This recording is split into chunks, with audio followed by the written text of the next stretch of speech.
नमस्कार, current news में आपका स्वागत है। मैं हूं अमृत उपाध्याय। सबसे पहले पिछले एक सप्ताह के हेडलाइंस पर डालते हैं नजर। पेगासस मामले में सुप्रीम कोर्ट सख्त। पूर्व जस्टिस आरवी रविंद्रन की अध्यक्षता में गठित हुआ पैनल 7 बिंदुओं पर अपनी बात सामने रखेगा। यह पैनल ब्रुनेई में 16वां ईस्ट एशिया शिखर सम्मेलन संपन्न। 18वें भारत आसियान शिखर सम्मेलन का भी हुआ आयोजन। भारत सहित दूसरे देशों के शीर्ष नेताओं ने की शिरकत। पहला क्लाइमेट वल्नरेबिलिटी इंडेक्स जारी। चरम जलवायु घटनाओं के चलते अर्थव्यवस्था पर असर। असम, आंध्र प्रदेश और महाराष्ट्र जैसे राज्य सबसे ज्यादा प्रभावित। देश में रोजगार बढ़ाने के लिए नई नेशनल पॉलिसी लाने की तैयारी में सरकार। उद्योगों और उद्यमों को बढ़ावा देने पर रहेगा जोर। महिलाओं को भी आगे लाने की कवायद। और हेल्थ इंफ्रास्ट्रक्चर को मजबूत करने के लिए Ayushman Bharat health infrastructure mission शुरू। शहरों और गांवों दोनों पर रहेगा जोर। इमरजेंसी या डिजीज आउटब्रेक से निपटना है योजना का मकसद। तो चलिए शुरुआत करते हैं इस हफ्ते की सबसे बड़ी खबर के साथ। सुप्रीम कोर्ट ने पेगासस मामले में एक पैनल गठित करने का आदेश दिया है। सुप्रीम कोर्ट के पूर्व जज आरवी रविंद्रन की अध्यक्षता में पैनल गठित किया जाएगा। पैनल को 7 टर्म्स ऑफ रेफरेंस दिए गए हैं। पैनल को इन बिंदुओं के मद्देनजर जानकारी जुटानी है। इन बिंदुओं में पहला पॉइंट है, पेगासस को भारतीयों के फोन या अन्य डिवाइसेस में सूचना इकट्ठा करने के मकसद से स्टोर किया गया था या नहीं। दूसरा है, इस तरह के अटैक के शिकार लोगों की जानकारियां जुटाना। तीसरा है, इन अटैक्स की सूचना मिलने के बाद भारत सरकार द्वारा क्या कदम उठाए गए थे। चौथा पॉइंट है, क्या पेगासस को भारत सरकार या राज्य सरकार या किसी केंद्रीय या राज्य की एजेंसी द्वारा खरीदा गया था। पांचवा बिंदु इस बात पर जोर देता है कि यदि सरकार या किसी एजेंसी ने पेगासस का प्रयोग किया है तो किसी कानून या नियम के तहत किया है या नहीं। छठा बिंदु है कि यदि किसी घरेलू एजेंसी या व्यक्ति ने पेगासस का प्रयोग किया है तो क्या वे इसके लिए ऑथराइज हैं। इसके अलावा ऐसा कोई बिंदु जिसकी पड़ताल करना पैनल जरूरी समझे। पैनल द्वारा इन बिंदुओं पर सूचना देने के बाद सुप्रीम कोर्ट कुछ अन्य मुद्दों पर भी पड़ताल करेगा। गौरतलब है कि जुलाई 2021 में पश्चिम बंगाल सरकार ने इसी मुद्दे पर सुप्रीम कोर्ट के पूर्व जज मदन बी लोकुर और कोलकाता हाई कोर्ट के पूर्व जज ज्योतिर्मय भट्टाचार्य को शामिल करते हुए एक कमीशन ऑफ इंक्वायरी गठित की थी।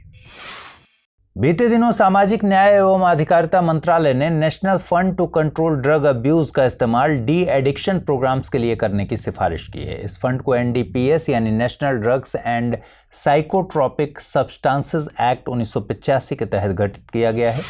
एक्ट में कहा गया है कि इस फंड का उपयोग मादक पदार्थों की अवैध तस्करी, ड्रग एडिक्ट के पुनर्वास और ड्रग अब्यूज को रोकने के लिए किया जाएगा। एनडीपीएस एक्ट के तहत जब्त की गई किसी भी संपत्ति की बिक्री से होने वाली आय, किसी व्यक्ति और संस्था द्वारा किए गए अनुदान और फंड के निवेश से होने वाली आय national fund to control drug abuse में शामिल की जाती है। भारत में नारकोटिक ड्रग्स को मेडिकल यूज के लिहाज से और यूएन कन्वेंशन के तहत की गई प्रतिबद्धताओं के आधार पर रेगुलेट किया जाता है। The UN Single Convention on Narcotics Drugs 1961, the Convention on Psychotropic Substances 1971 और the Convention on Illicit Traffic in Narcotic Drugs and Psychotropic Substances 1988 का हस्ताक्षरकर्ता देश है। भारत में ड्रग्स से संबंधित मामलों को वित्त मंत्रालय, गृह मंत्रालय और राज्य सरकारों के तहत विभिन्न प्रवर्तन एजेंसियों द्वारा नियमित किया जाता है।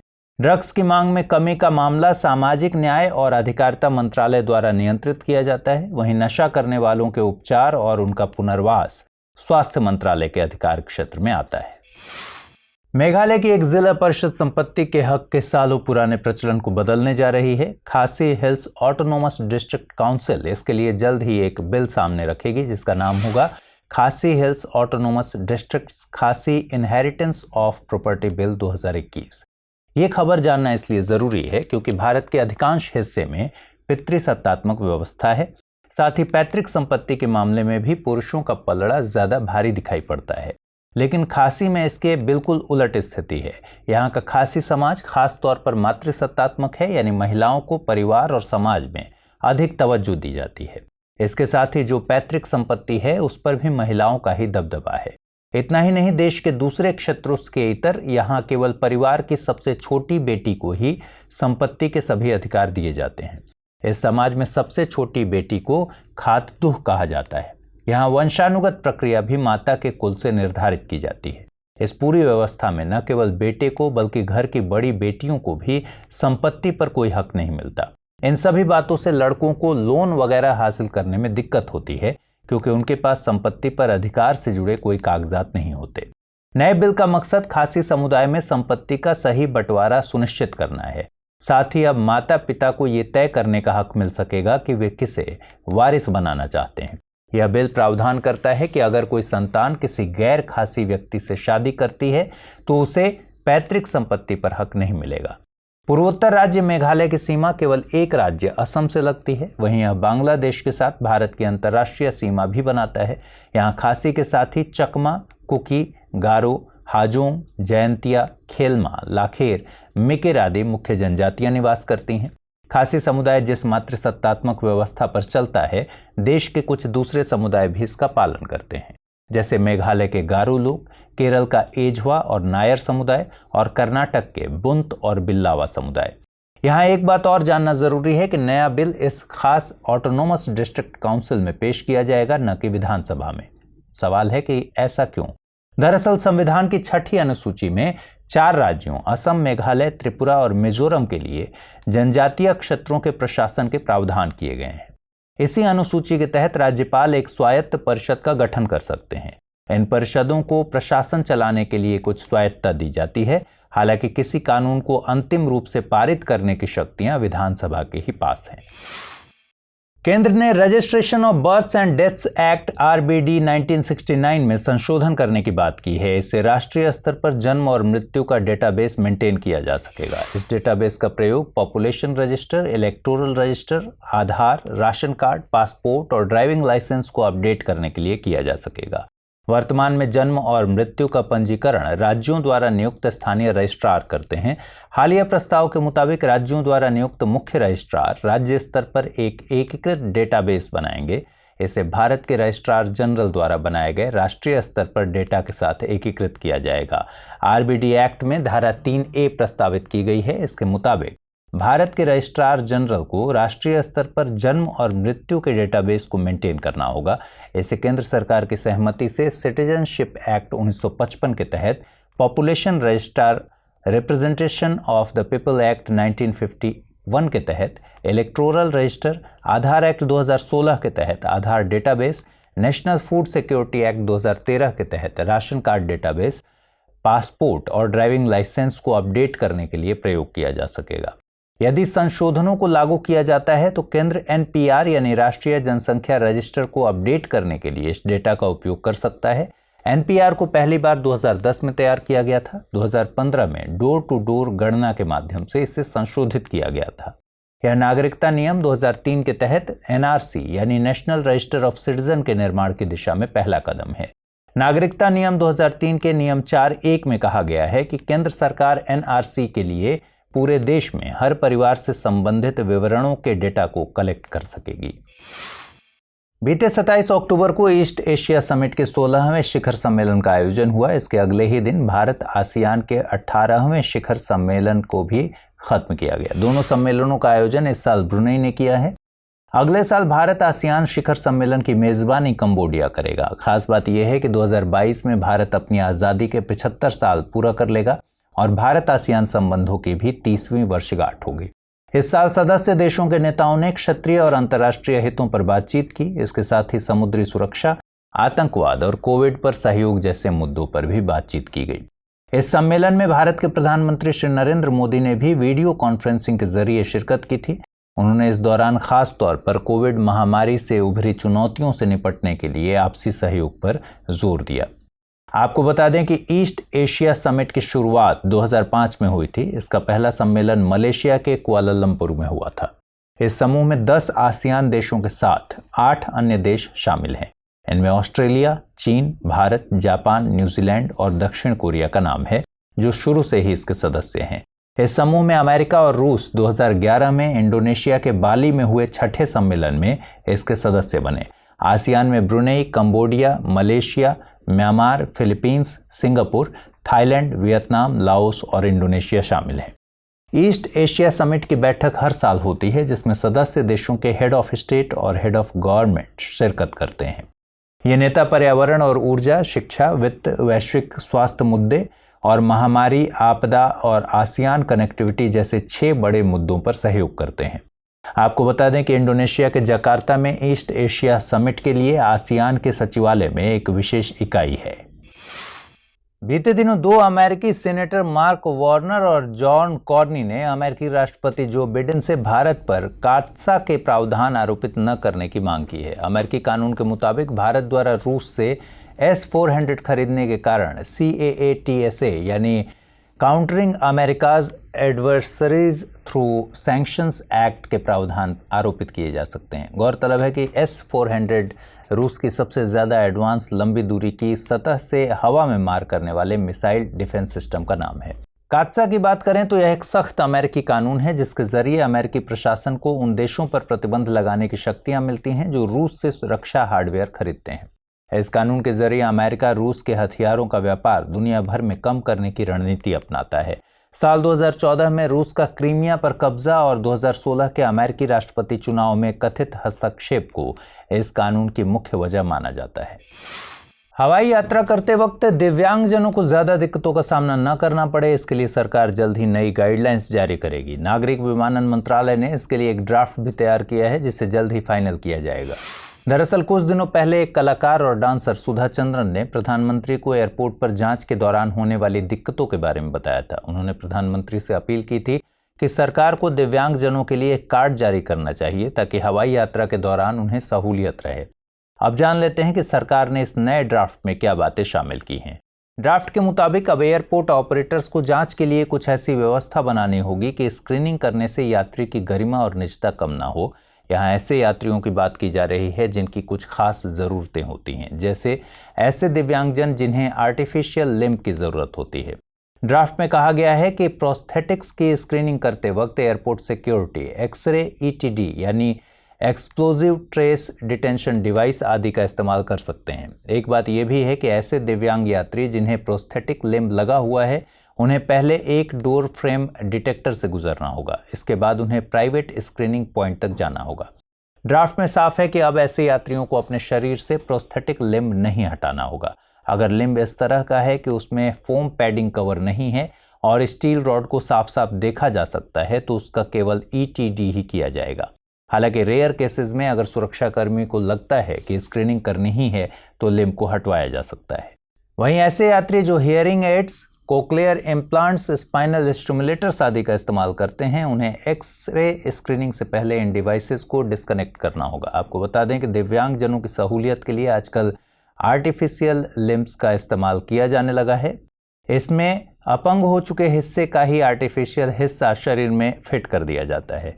इन्हें तैयार करने में आमतौर पर aluminium, titanium, magnesium, copper, steel जैसी धातुओं का इस्तेमाल होता है। दिल्ली स्थित एक गैर लाभकारी शोध संस्था CEEW यानी council on energy, environment and water ने अपनी तरह का पहला क्लाइमेट वल्नरेबिलिटी इंडेक्स जारी किया है। इसके मुताबिक असम, आंध्र प्रदेश, महाराष्ट्र, कर्नाटक और बिहार सबसे ज्यादा चरम जलवायु घटनाओं से प्रभावित राज्य हैं।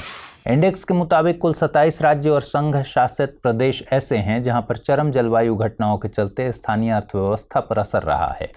साथ ही इन स्थितियों का सामना करने में लाचार लोगों को कहीं और विस्थापित होना पड़ रहा है। रिपोर्ट के मुताबिक अनियमित लैंडस्केप, बुनियादी ढांचे की योजना में कमी और मानव प्रेरित माइक्रो क्लाइमेट परिवर्तन इस उच्च वल्नरेबिलिटी के लिए मुख्य रूप से उत्तरदायी हैं। भारत की 80% से अधिक आबादी जल जनित आपदाओं की चपेट वाले जिलों में रहती है। वहीं भारत का दक्षिणी क्षेत्र चरम जलवायु घटनाओं और उनके मिश्रित प्रभावों के लिए सबसे ज्यादा संवेदनशील है। इसके बाद पूर्वी, पश्चिमी, उत्तरी, उत्तर पूर्वी और मध्य क्षेत्र आते हैं।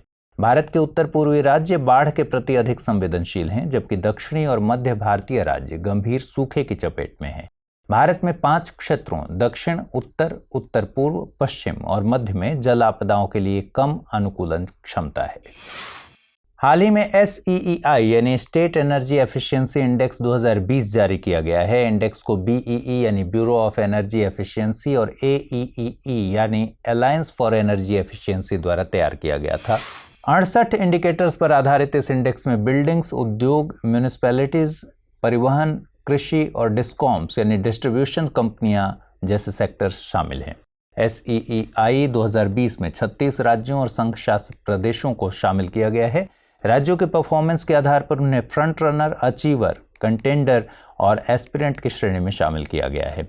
कर्नाटक, राजस्थान, हरियाणा, पंजाब, महाराष्ट्र, केरल और तमिलनाडु को फ्रंट रनर की श्रेणी में शामिल किया गया है।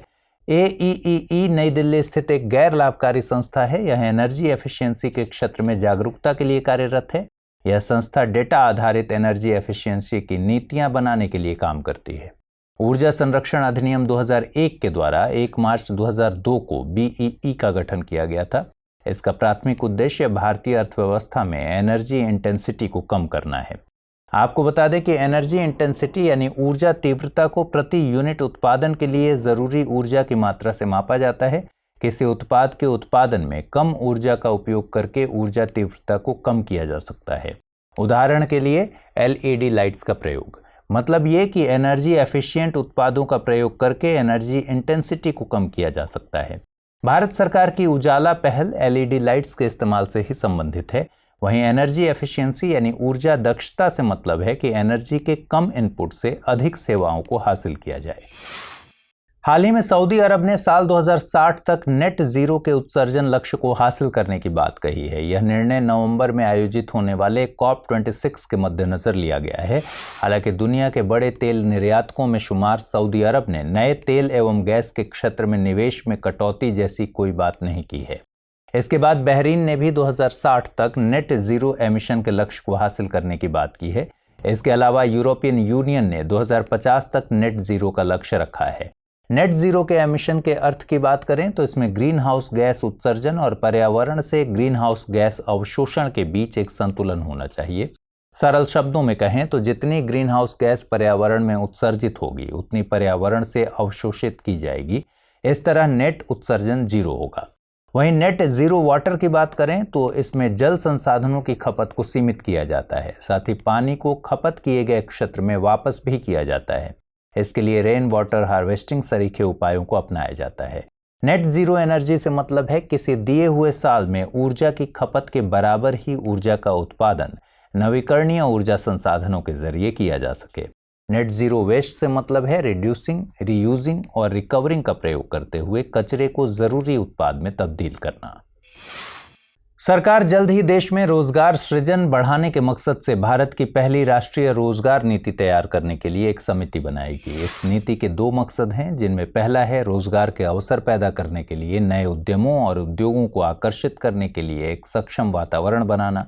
वहीं दूसरा है मौजूदा कार्यबल के कौशल सेट में सुधार करना ताकि उन्हें वैश्विक मानकों से मेल खाने के लिए रोजगार योग्य और सक्षम बनाया जा सके। इसमें महिला कार्यबल की संख्या बढ़ाने पर विशेष जोर दिया जाएगा। देश की पहली राष्ट्रीय रोजगार नीति पर नए सिरे से ध्यान तब दिया जा रहा है जब कोविड महामारी के प्रभाव से लाखों नौकरियां खत्म हो गईं। इससे बेरोजगारी दर खतरनाक स्तर पर पहुंच गई।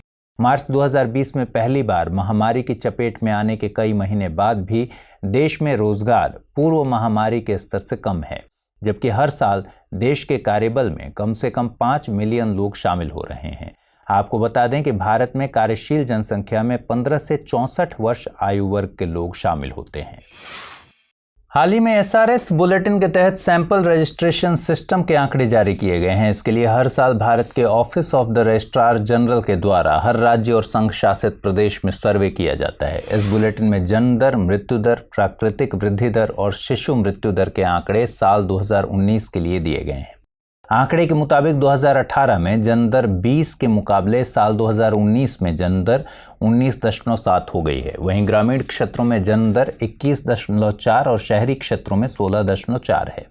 वहीं मृत्यु दर 2018 के 6.2 के मुकाबले 2019 में 6 हो गई है, जबकि शिशु मृत्यु दर 2018 के 32 के बरक्स 2019 में 30 हो गई है। राज्यवार देखें तो बिहार में जन्म दर सबसे अधिक 25.8 और अंडमान निकोबार में न्यूनतम 11 है। ऐसे ही मृत्यु दर के मामले छत्तीसगढ़ में सर्वाधिक 7.3 और दिल्ली में न्यूनतम 3.2 हैं। दूसरी तरफ शिशु मृत्यु दर के मामले मध्य प्रदेश में सबसे ज्यादा 46 और सबसे कम मिजोरम व नागालैंड में 3 हैं। पिछले दिनों प्रधानमंत्री श्री नरेंद्र मोदी ने वाराणसी से Ayushman Bharat health infrastructure mission की शुरुआत की। इसी क्रम में उन्होंने उत्तर प्रदेश के सिद्धार्थनगर से राज्य के 9 जिलों में मेडिकल कॉलेज का शुभारंभ किया। 2329 करोड़ रुपए की लागत से सिद्धार्थनगर, एटा, हरदोई, प्रतापगढ़, फतेहपुर, देवरिया, गाजीपुर, मिर्जापुर और जौनपुर में मेडिकल कॉलेज तैयार किए गए हैं। Ayushman Bharat health infrastructure mission को भारत की सबसे बड़ी स्वास्थ्य अवसंरचना योजना माना जा रहा है। इसका मकसद शहरी और ग्रामीण दोनों क्षेत्रों में स्वास्थ्य अवसंरचना विकसित करना है, जिससे सार्वजनिक स्वास्थ्य इमरजेंसी या डिजीज आउटब्रेक से निपटा जा सके। मिशन के जरिए सार्वजनिक स्वास्थ्य अवसंरचना के क्षेत्र में क्रिटिकल गैप्स को खत्म करने की बात की गई है। क्रिटिकल गैप्स से यहाँ मतलब गंभीर बीमारियों के लिए जरूरी स्वास्थ्य अवसंरचना और शहरी व ग्रामीण क्षेत्र में उपलब्ध स्वास्थ्य अवसंरचनाओं के अंतर से है। इससे देश के 5 लाख से ज्यादा जनसंख्या वाले हर जिले में क्रिटिकल केयर सर्विसेज की पहुंच exclusive critical care hospital blocks के जरिए सुनिश्चित की जाएगी। इसके अलावा अन्य जिलों को रेफरल सर्विसेज के जरिए कवर किया जाएगा। देश भर में लैब्स के नेटवर्क के जरिए डायग्नोस्टिक सर्विसेज मुहैया कराई जाएंगी। इस मिशन का मकसद ब्लॉक, जिला, क्षेत्रीय और राष्ट्रीय स्तर पर डिजीज सर्विलांस नेटवर्क के माध्यम से एक IT सक्षम रोग निगरानी प्रणाली स्थापित करना है। इसके अलावा सभी सार्वजनिक स्वास्थ्य प्रयोगशालाओं को एकीकृत स्वास्थ्य सूचना पोर्टल के माध्यम से जोड़ा जाएगा। आइए अब जल्दी से नजर डालते हैं बुलेटिन पर आधारित 5 सवालों पर। तो आइए 5 प्रश्नों को देखते हैं। पहला प्रश्न, पेगासस मामले में गठित पैनल्स के संबंध में निम्नलिखित कथनों पर विचार कीजिए। सुप्रीम कोर्ट ने मदन बी लोकुर की अध्यक्षता में पैनल गठित करने के आदेश दिए हैं। पश्चिम बंगाल सरकार ने सुप्रीम कोर्ट के पूर्व जज RV रविंद्रन की अध्यक्षता में पैनल का गठन किया है। उपर्युक्त में से कौन सा या कौन से कथन सही है या सही है? ऑप्शन है केवल 1, केवल 2, 1 और 2 दोनों, ना तो 1 और ना ही 2। दूसरा प्रश्न, निम्नलिखित कथनों पर विचार कीजिए। National fund to control drug abuse को NDPS यानी national drugs and psychotropic substances act 1985 के तहत गठित किया गया है। दूसरा कथन है, नशा करने वालों का उपचार और उनका पुनर्वास सामाजिक न्याय और अधिकारिता मंत्रालय के अधिकार क्षेत्र में आता है। आपको बताना है कि उपर्युक्त में से कौन सा कथन सही नहीं है या नहीं है। ऑप्शन है केवल 1, केवल 2, 1 और 2 दोनों, ना तो 1 और ना ही 2। तीसरा प्रश्न, भारत में केवल 2 राज्य हैं जो किसी एक ही राज्य के साथ सीमा साझा करते हैं। इनमें से एक सिक्किम है, दूसरे का नाम क्या है? ऑप्शन है मणिपुर, मेघालय, त्रिपुरा या फिर नागालैंड।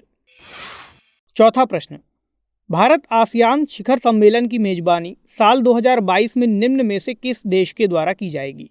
ऑप्शन है वियतनाम, कंबोडिया, मलेशिया या फिर भारत।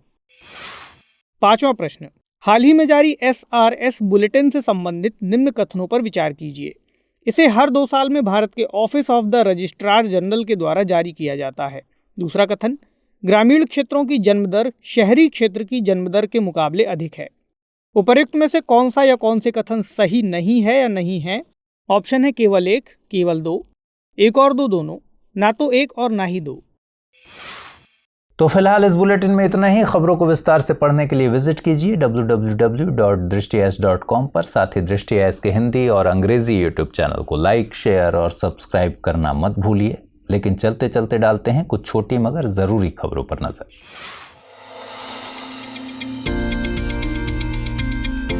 प्रधानमंत्री श्री नरेंद्र मोदी ने बीते 25 अक्टूबर को अपनी उत्तर प्रदेश यात्रा के दौरान एक नए अत्याधुनिक सीवेज ट्रीटमेंट प्लांट का उद्घाटन किया। यह प्लांट वाराणसी के रामनगर में बनाया गया है, जिसकी क्षमता 10 MLD यानी मिनिमल लिक्विड डिस्चार्ज है। वाराणसी में बना यह सीवेज ट्रीटमेंट प्लांट अत्याधुनिक तकनीक के साथ अपनी तरह का पहला प्लांट है।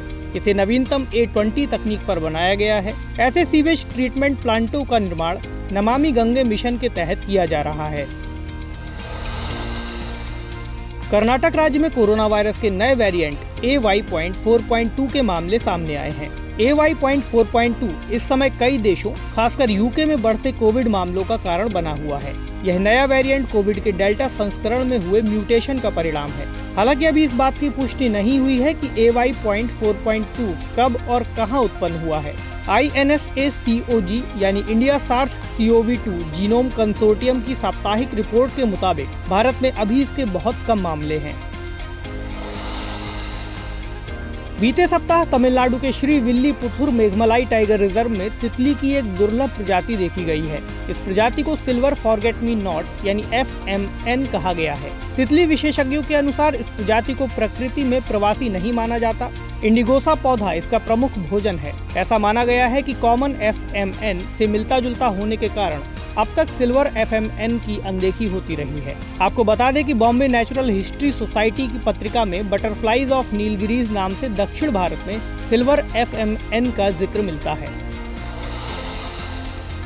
कोयला मंत्रालय के महानदी कोलफील्ड लिमिटेड यानी MCL ने भुवनेश्वर के central institute of petrochemicals engineering and technology के साथ 2 समझौता ज्ञापनों पर हस्ताक्षर किए हैं। समझौते के तहत MCL अपनी CSR पहल के जरिए 1.38 करोड़ रुपए का निवेश करेगा। इन दोनों CSR पहलों को उड़ान और सहयोग नाम दिया गया है। इनके जरिए खनन क्षेत्रों के आसपास के गाँवों के युवाओं और दिव्यांग जनों को कौशल विकास प्रशिक्षण प्रदान किया जाएगा।